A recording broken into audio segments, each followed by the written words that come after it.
Most people think that making money online is very hard and takes a ton of time, experience, resources, and even a big financial investment.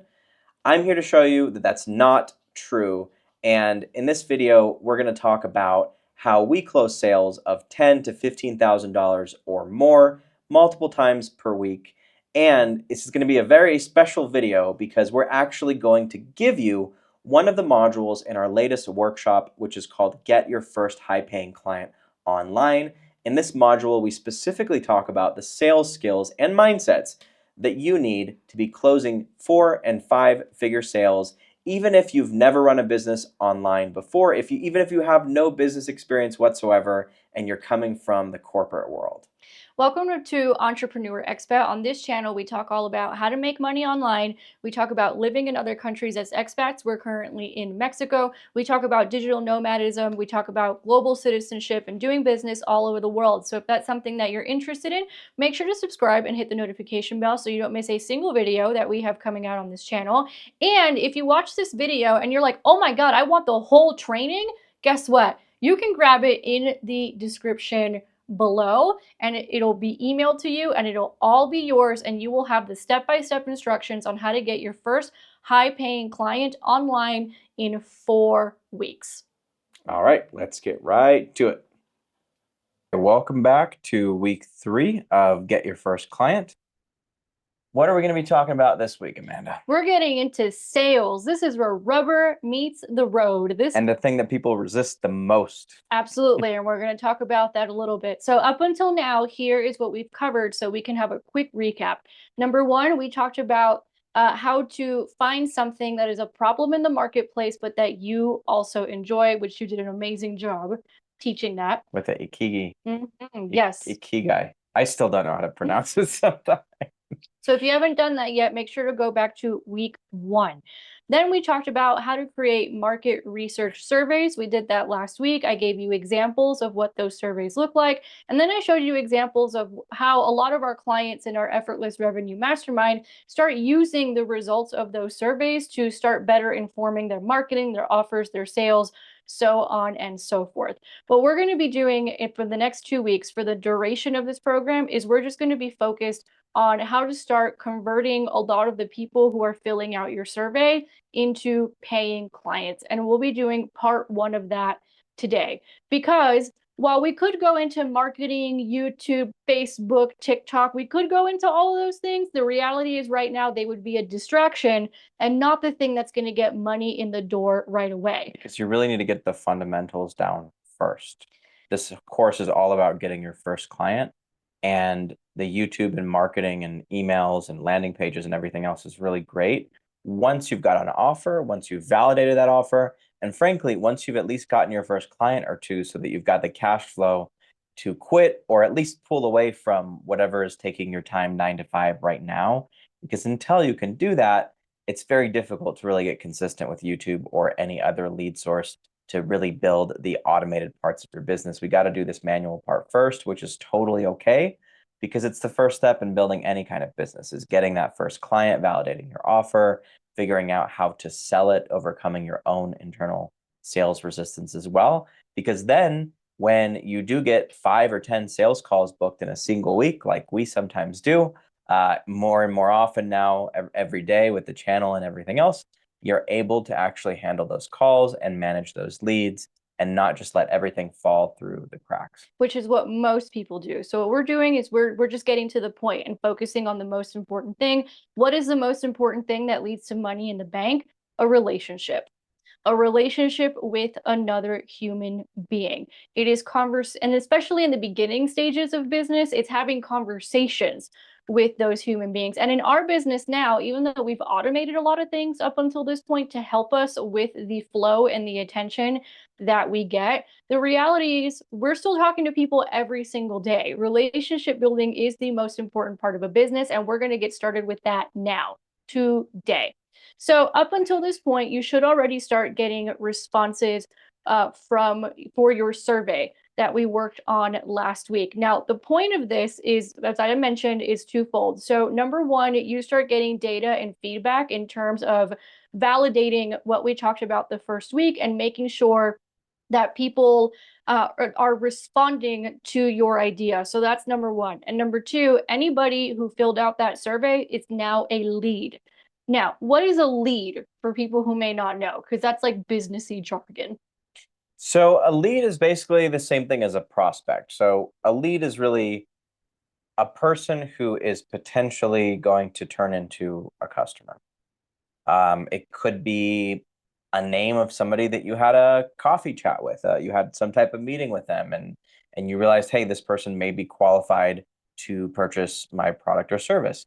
It might be a commenter on YouTube who expresses something to the effect of, hey, I've got this problem in my business. Maybe you guys can help me with it. Or maybe they don't even know that you can help them with it yet, but you know that they've got a problem that you can solve, and they've sort of distinguished themselves from everyone else in that now this person actually may be qualified. And so what you want to do then with that lead is actually qualify them, see if they have money, see if they really have the kinds of problems that you can help them solve.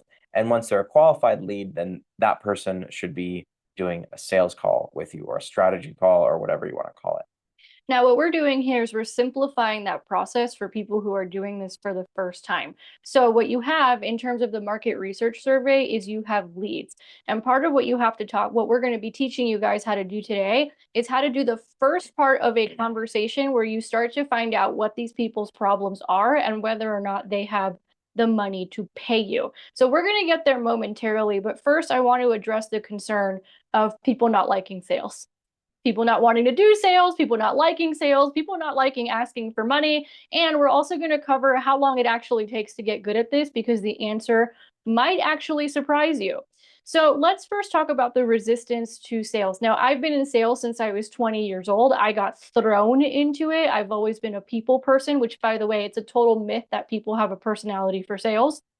Not a thing. I just thought you were a naturally born salesperson when I first met you. Yeah, it's a myth. I like people and I'm social, but that doesn't mean I was actually good at sales. So I got thrown in. Introvert, extrovert here. So I got thrown into sales jobs, and no one ever really properly trained me until many years later when I had my own business and I had to really learn what these concepts were. But I never had a problem talking to people, and I never had a problem asking for money. I never cared. I never had those qualms. And I was always a very naturally curious person. Like, I am that person who will go to a party and ask all the inappropriate questions that everybody else is too afraid to ask. And you can ask this one. People tell me their whole life story in 3 minutes after meeting me. Now, you may not, now you may be that kind of a person, in which case you're going to have less resistance to sales, or you might be more like Justin. So why don't you talk about what your resistance was to sales and how you got over it? Because you've done a whole 180 in this department. Absolutely. So in my experience, when I first started out, I wouldn't even say when I first started out in sales, but definitely the last 2 years as I've started to sell more scalable leverage types of offers that were more selling value and selling something even less tangible than me doing a service for the client. That's when it really started to get a little bit tricky. Like when I began to sell programs, like group training programs and things of that nature, it became really difficult for me because I thought, hey, I've got to convince somebody to do something that they don't want, for example, or I'm not a naturally born salesperson. Sure, if somebody wants to hire me as a consultant or pay me per hour, which is still a little bit of that like leftover employee mindset, then okay, that's easy because they, sort of know what they're getting, and I'm not really selling them on it. Like they're kind of selling themselves on it. But when I got into actual high ticket sales, where I was building value in the sales conversation, talking about their needs, relating it to our offer and what we do, it became a lot more difficult, and I resisted it a lot, and I fought you a lot on this. But with some of the things that Amanda taught me and some of the things that we're going to go into in this video as well, I was actually able to overcome a lot of that fear. And in one case, at the very beginning, when we first started working together, this is before before the whole happily ever after story and all that, we were kind of business friends, but I actually closed an extra $15,000 in sales in about 2 weeks, just taking Amanda's advice and applying it to things because I got out of my own way. And I realized that there were a lot of very, very key points like follow up and making sure that I didn't just let things slip through the cracks, and actually being on top of people and saying, all right, well, you said this when we talked, so where are you at now? And really making sure to do follow up and follow through till the very end. I was able to get deals closed that I thought were completely lost. Yeah. And how do you feel about sales now? Because here's the other thing with the method that we taught you in this very program, which is how to do a survey to start qualifying people and finding out what their needs are. When we started doing that with the Entrepreneur Expat community via email, we closed $52,000 in contracts in 2 weeks. So it works. And the reason, so how do you feel now? Because I know when we went through that moment, you were completely converted and you were like, okay, let's go all in on marketing and sales. Yeah, I would say the difference now is I don't resist it anywhere near as much. And I'm really eager to get on the phone with people because number one, obviously, I know that I'm very confident now, having seen the results, that it's going to bring in money. Number two, that's how I can actually help people and change their lives and change their businesses. Because without sales, nothing moves, Nothing happens. nothing happens. So, uh, my desire to help myself grow and build my own business, which I thought in the beginning was almost counter to people's needs to get what they wanted, I realized it was actually one and the same thing. All sales really is helping grow your own business, helping you get what you want by helping other people get what they want. So when I rewired that in my brain and I said, oh, okay, that makes sense. I want to help people in a bigger way. So I need to learn sales. I need to learn how to actually move people into action. Then it changed the way that I felt about it, because now it's like, well, all I have to do is get really good at working with people and inspiring them to take actions that are going to be for their own good.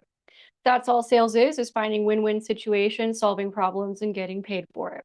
Now, what I want to talk about now is the proficiency of, well, let's talk about two things. Number one, rejection, and number two, the proficiency of getting good at sales.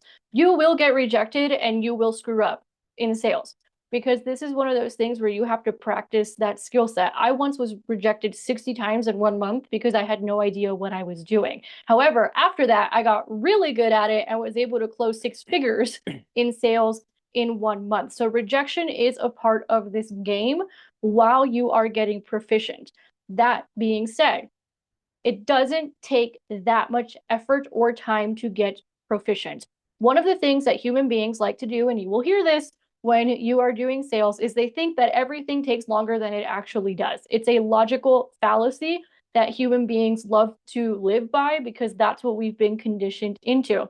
So we think that if we take a long time to think about things, if we take a long time to do things, that we're being responsible, when really all we're doing is kicking the can down the road and it didn't need to be that complicated to begin with. Because you don't need weeks and weeks to make a decision about something. You need the right information.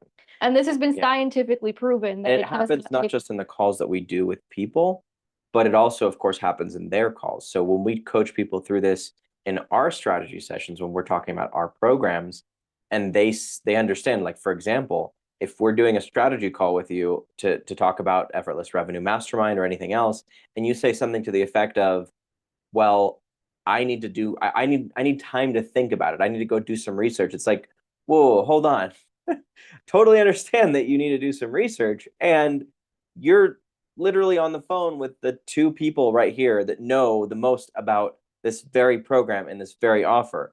Where else are you going to find more information than having us right here in front of you? Like, if you think about it, it doesn't really make a lot of sense. Now we're conditioned into this makes us responsible, but in reality, we operate with a lot of logical fallacies that don't make sense. And that's why, by general rule, human beings don't get what they want in life. Now, They get what they tolerate. They get what they tolerate. So this is something that we cover more in our Effortless Revenue Mastermind, when we go a lot more in depth into sales, because that's like sales 201 stuff and sales psychology and all that stuff. So we're not going to throw that all at you now, because it's not important now for you to know every single logical fallacy that human beings operate under. It's more important for you to understand for now that it exists. And one of the main ones is how long it takes to do things. Human beings thinks it takes a long time. You're probably thinking it's going to take you a really long time to learn sales and make money. Guess how long it takes human beings to get proficient at a new skill? 20 hours. That's it. There's this whole myth that in order to really get good at anything, you have to study it for 10,000 hours. And while that might be true for like truly mastering a skill, I was able to get pretty decent at sales after about 20 calls, which was near 20 hours of time. Same thing with a lot of pieces of technology that I learned. There's this 20-hour rule where you really study something for a solid 20 hours over a few weeks, over a week, whatever it's Study going and to take apply you, it. and actually apply it. Exactly. And you could get better than at least 80% of people. Sure, if you want to be better than 99% of people at that thing, and you want to truly master it, yeah, then you are talking more like 10,000 hours, but you do not need to study for months or years or decades to be decent at something.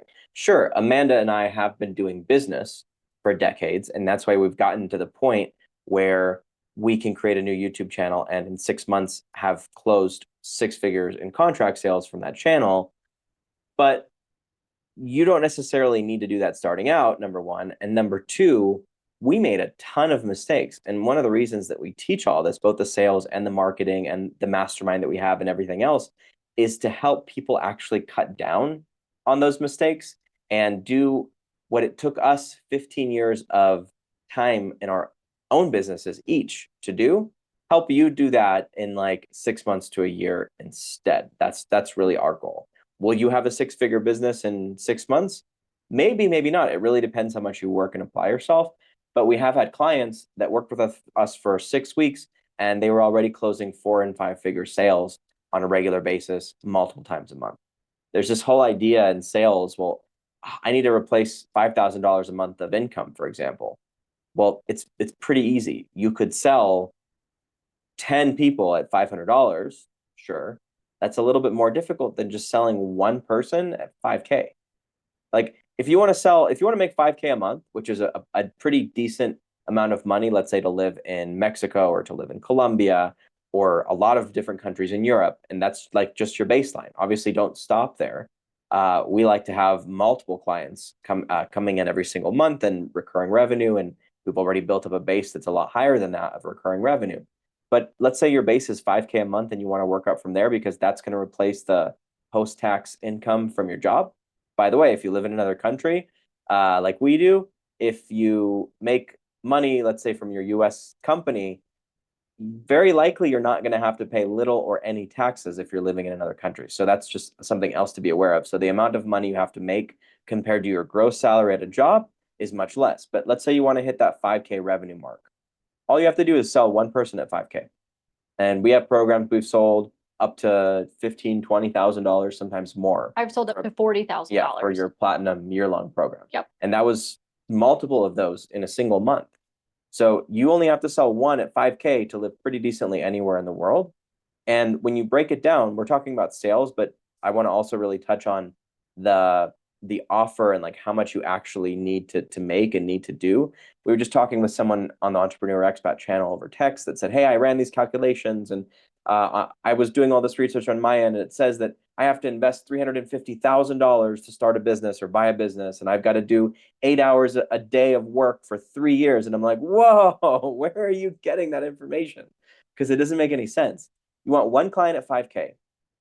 If you want to close that one client, even if you're really, really bad at sales, let's say you're horrible at sales, you might close 1 in 10 just almost by accident. We usually do about 1 in 2, maybe 1 in 3. So, around 30 to 50% close rate. But if you only have a 10% close rate, that means you have to do 10 calls. You could do 10 calls in a week. That's only 2 a day. If you want to book those 10 calls, yeah, you might have to reach out to a couple hundred people, but we're not talking about weeks or months of time. You could reach out to 100 people or 200 people, let's say, if you're really, really bad at messaging on LinkedIn or in groups or your own network or past colleagues. You can reach out to those people, do market research calls, do strategy calls, whatever you need to do, depending on the relationship you have with that person and what makes sense. 200 people reach out week 1. By week 2, you've scheduled at least those 10 calls. Week 3 and 4, you run those 10 calls. And between weeks 3 and 4, you've made money. You've made at least one sale. Like it's very, very difficult not to. Will it take you a few days to come up with your offer and test it? Maybe even a few weeks? Sure.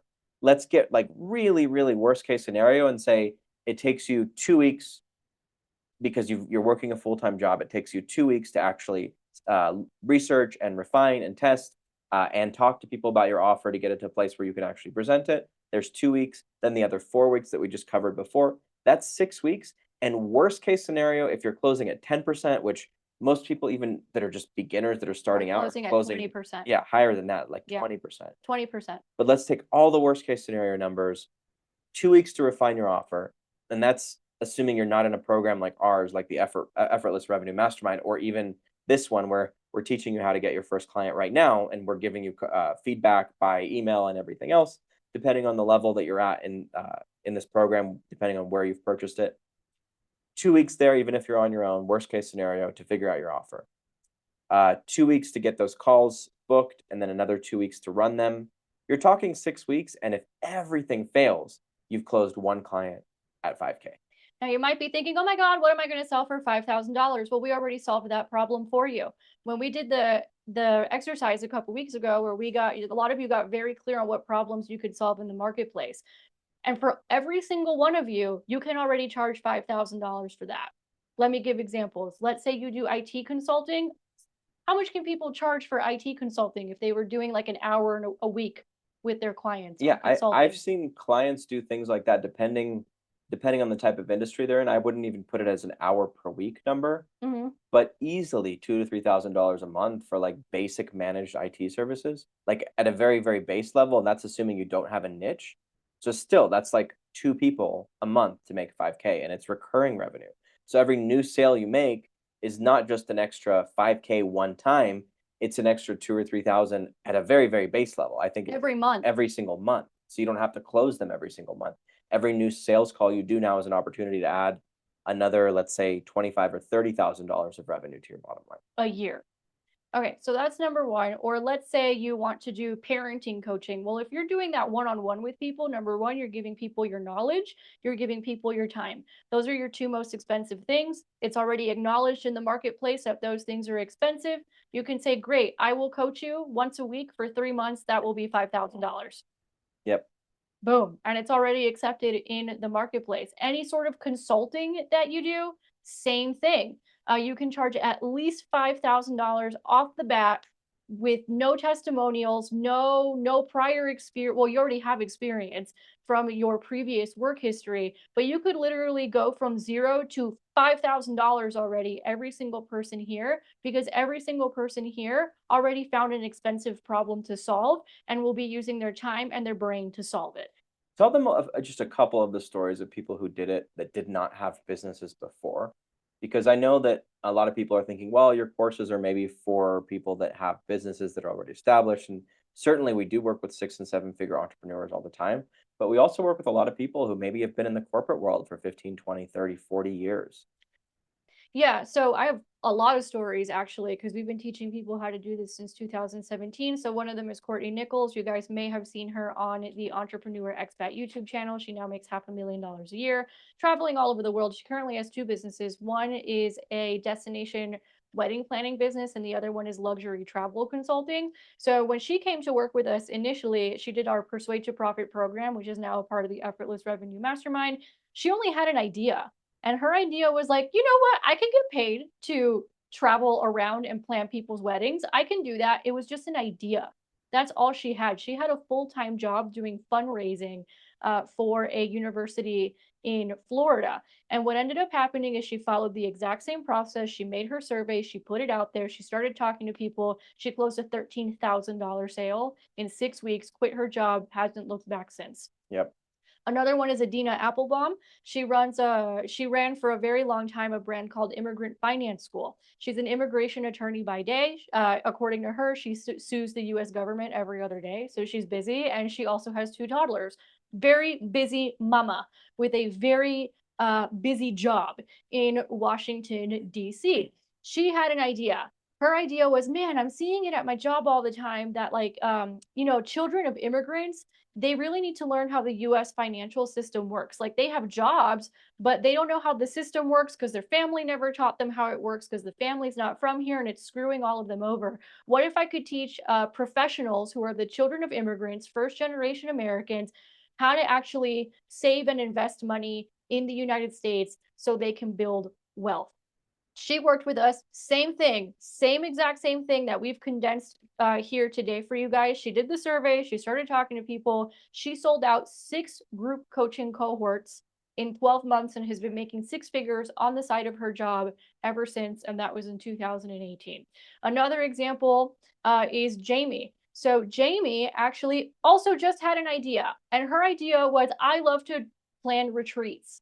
I love to plan events. And she also really liked to travel. So I'm going to give travel examples since this is the entrepreneur expat crowd. She just had ideas. That's all. That was her idea. We helped her. We helped her put an offer together, similar to how we did here. She did the survey. She started talking to people, closed a $25,000 sale, quit her job, has been doing that and traveling the world ever since. It does not take a long time. It just takes courage and focus. Period. That's all it takes. Yeah, there you have it. We're not just preaching to the choir here and saying, hey, like, you just need to do this and this. We actually not only do it ourselves, but we've also helped dozens and dozens of people do it, many of whom, like Amanda mentioned, didn't have any kind of business experience at all. They just had an idea. They're where And you are right now. yeah, and they didn't even have that idea before they came to us. Like, they started in the program. We said, hey, here are some different ways that you could make this work. Here are some different sort of approaches that you could have in terms of the types of products and services that you can sell to people. And they're like, oh, okay, I'm kind of good at this thing. What if I could turn that into a business? What will it look like? And we help them really build that idea out. But you can start with just an idea, just an inkling, just a list of things that you're good at, just like we talked about in the very first module of this course, And where you're sell that. yeah, where you're combining what you're good at, what the marketplace needs, what you're passionate about, and what will make you money. So now let's talk about, great, you've got people filling out your survey, aka you have leads. Now let's talk about what to actually do with these guys so that you actually get paid. So step number 1 would be to reach out to them and be like, thank you so much for filling out the survey. I would love to get together to chat with you to learn more about why you responded the way that you did. It's really going to help me with this project that I'm working on. Now, why does a message like this work?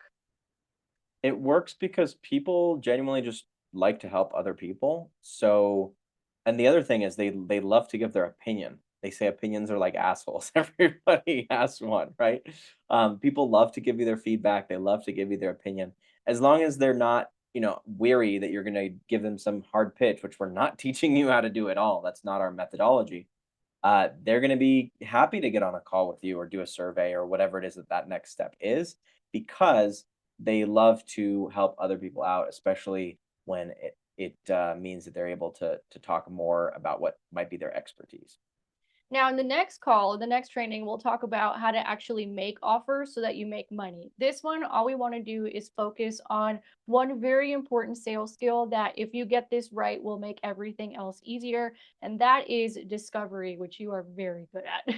If I just So discovery is essentially learning about the current state of your prospect, of your lead, and what it is that they want help with right now. So let's say that they fill out a survey. We'll give you an example with Entrepreneur Expat. We have a lot of people that say, hey, I'm at a job now, I'm making 6 figures, but I'm stuck to this one location. I work in sales, I work in high tech. I have this operations job, again, very highly paid, but maybe they're in Dallas or Austin, or worse, they're in Miami or the San Francisco Bay Area or LA, where it's super expensive to live. And if you're not making $200,000 or $300,000 a year, you're basically living not very well. I mean, it's wild. You need a couple hundred K a year in Los Angeles just to live a decent life, eat good food, maybe go out once or twice a week. That's how insane things have gotten there, with rent and inflation and taxes and everything else, right? Because if you're making 200K at a job, 40 to 50% of your income at the highest tier is going to the government.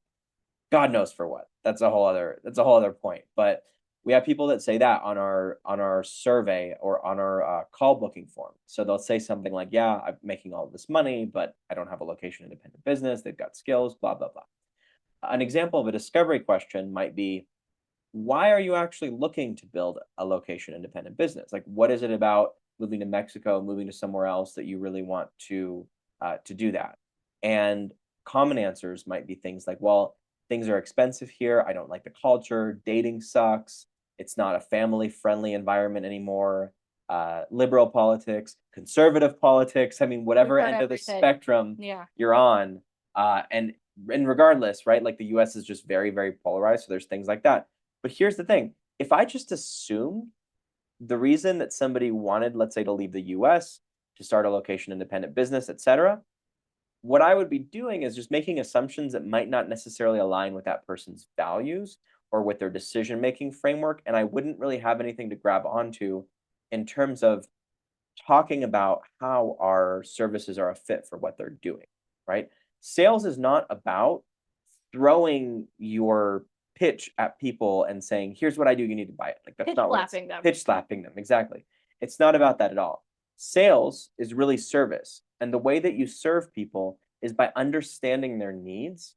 And only when you understand their needs can you actually start to talk about their product and give them all of the benefits that they get from your product as it relates to those needs. So discovery is figuring out at the very beginning of the call what those needs are and what the person's values are so that you can relate to them and then relate your service offering to them if they're a good fit at the end of the day. Because not everybody will be.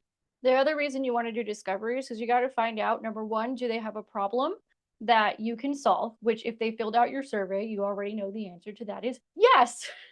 Right? So that one's already solved. And the second reason is finding out how much money they have available. If they have the means to invest. One big mistake a lot of people make is they keep trying to sell things to people with no money. And that is not helpful. That does not a profitable business make. That is a very hard lesson that a lot of business owners go through. So in this discovery phase, you can find out how much income people have available, how much they're making. How do we do that on Entrepreneur Expat, and how might they do it? So on our pre-call form that people fill out when they book with us, we typically will ask them how much money they're making and whether that's from a job or business. And if they do have some type of business, we'll actually ask them what they're making from that business. I would recommend having questions like that whenever somebody books a call with you. That's a sales call because you need to have context for that moving forward. And if they give you an answer like, "Oh, I'm making, $1,000 a month," unless you have something that's very low ticket, they're probably not going to be a good fit. If you get a lot of responses like that, but you run into people maybe that are semi-retired and you're helping that sort of group, but they've got a lot of savings or retirement income or whatever else it is, like they've got cash or an IRA or something that they can tap into, maybe they're a good fit. But if they are semi-retired, let's say in our case, if they're not really looking to actually build and grow something, again, probably not super qualified for what we do. So you want to establish the criteria that would be a good fit for your prospects. So number one, do they have money to pay you? Number two, are they really serious about solving the problem? And number three, do they actually have a problem that you can solve? And you can find all of these things in the discovery because people love, like we said, people love to give opinions. So that opens the door. Now, let's say that we don't have a call booking form and you're just doing these survey calls and you're asking people why it is that they chose what they did. I'll give an example from personal finance because a lot of our clients have been in the personal finance space. Let's say they say that, investing more money and building wealth is their highest priority. And that's what they said on the survey. You would then ask, okay, well, why is that your highest priority? Why did you pick that over all the other options? And then they'll tell you. Mhm. And then you can ask them, great, what is your investment goal? What is the number? And then they give you a number, and then you can ask them, where are you now? And then you'll know exactly whether or not they have the money to pay you. This is called pre-qualifying, and it's an important sales skill to understand. And if you do this well, which I would say spend most of your time getting really good at this, and everything else starts becoming a whole lot easier. You don't have to worry about convincing people to do anything. In fact, a lot of times if you do this very well, they'll start asking you how they can pay you Mhm. to go solve their problem. That's Happens happened all on the a time. lot of our survey calls and our partner calls and things like that, where we're not even necessarily making an intention that the call is going to be a sales call, but we just briefly talk about what we do after we kind of know what their business is or what they're doing or what their life goals are. And then that turns into a conversation about how we might be able to help them because they ask us. Now we'll go more into how to position yourself and how to actually get paid for solving a problem and how to have that conversation next week. This week, the main thing to remember is start reaching out to people who have filled out your survey. If you haven't had anybody fill it out, go back to last week so you know how to find people to fill this out and build connections. But I'll give you a brief rundown. Everybody in your phone is a contact and a lead, as Alex Hormozy says. Everyone in your networking, everyone on your LinkedIn, everyone on your Facebook. You can go to Facebook groups, you can go to LinkedIn Yeah, and if groups. they're in your phone or in your WhatsApp or you're connected with them on Facebook and they're not a lead, like what the hell are you doing wasting your time having contact with that person unless they're your family? But shit, I would say your family should definitely be referring you business as well if they're not turning into clients and giving you money. Like take advantage of every relationship Exactly. you have and leverage it. And that's it, because it's a relationship game, and we have the age of social media where people have built giant networks, so go use them in order to make money. And then from there, once they have filled them out, schedule a call with them to find out why they said what they said on the survey. Use the discovery questions training that we've done in this video to find out why they said that, and then find out whether or not they have the means to pay you. Next week, we'll talk about how to start talking about what it is that you do or what to do, because this happens to a lot of our clients and it happens to us all the time. When you ask really good questions and then suddenly they're like, okay, how can I work with you? How can I just give you my credit card? Please come solve my problem. And that'll be the framework as well for when you do actual sales calls, so that when you do get leads reaching out to you and saying, I'd like to work with you, can we schedule a consultation? It's the same process. It's basically part one of these market research calls is that pre-qualification. And obviously, you're also authentically, to the purpose of that call, you're getting data as to whether or not it's a valid offer and whether or not it makes sense. And then part two of that market research call, which becomes the framework for your sales call as well, is exactly what Amanda said, which is how do you then talk about what you do in a way that relates to all that information that you got from phase one where you pre-qualified them. All right, guys. So that is this week's training. We will catch you next week for the final training, which is all about how to get paid so we can get you your first high paying client in 30 days.